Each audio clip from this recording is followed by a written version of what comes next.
Before fire, mankind huddled in the cold shadows. The gods had created them, but gave them nothing. No warmth, no light.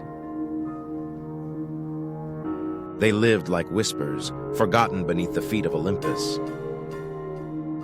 Prometheus watched from afar, a titan older than the Olympians. He had seen chaos, war, and silence.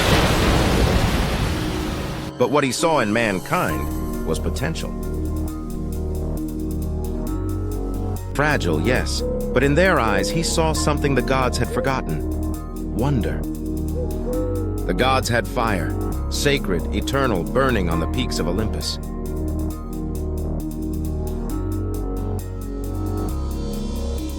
It was power, it was knowledge. And Zeus had forbidden it from the humans. "Let them crawl," he said.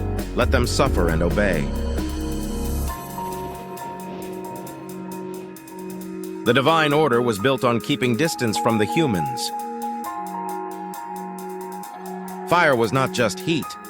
It was divine right for the gods alone.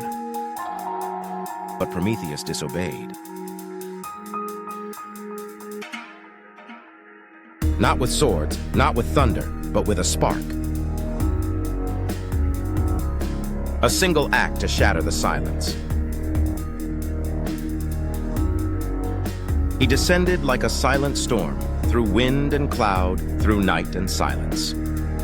He moved not as a thief, but as a guardian.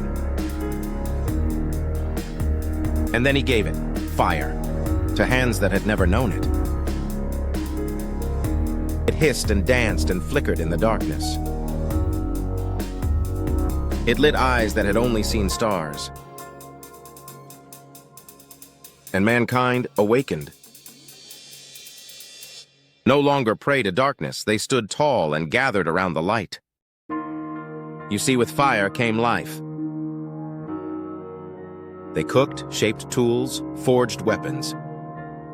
They painted their stories on walls. They tamed beasts. They named the winds. They began to build villages, songs, memory. Prometheus watched with quiet pride. But on Olympus, Zeus watched with rage. The flame had been stolen, divine order defied. Zeus summoned the heavens. Prometheus had given them power they did not earn. He had tilted the balance. The gods gathered in silent judgment. Olympus trembled not with fury but with wounded pride. Prometheus would now burn in a flame of another kind. He had given life, now he would know endless death. On the peaks of the Caucasus, Prometheus was bound in unbreakable chains. Chains forged by Hephaestus himself, they were links of divine will. Prometheus, a titan, brought low by his own mercy. Each day, an eagle from Zeus came, sharp-beaked and relentless, delivering fresh cuts and wounds to bounded Prometheus. Each night, his body healed, and the eagle would return the next day to inflict greater pain. Time lost meaning. Seasons passed below him, snow gave way to spring, and still he suffered. Mortals told stories to their offspring by the fire he gave them. They spoke his name with reverence. They burned offerings, but none could save him. The gods looked away. Only Gaia mourned for Prometheus. Only the wind remembered his cries. In every spark his story lived, in every hearth his pain burned softly. But from pain comes power.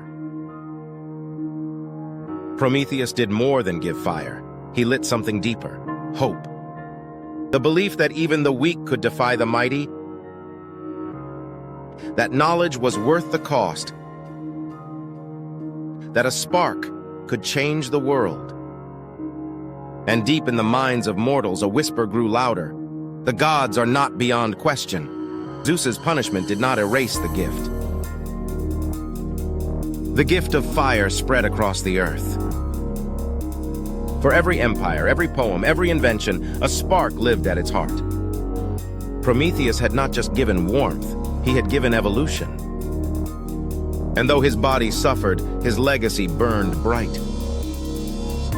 A hero would come one day, Heracles, to break the chains. But until then, Prometheus endured. Bound but unbroken, in agony but not in silence. His fire had spoken first, and the gods would never again sleep easily. The Titan had lost his freedom, but ignited a revolution. He had given them fire, and they gave him eternal gratitude.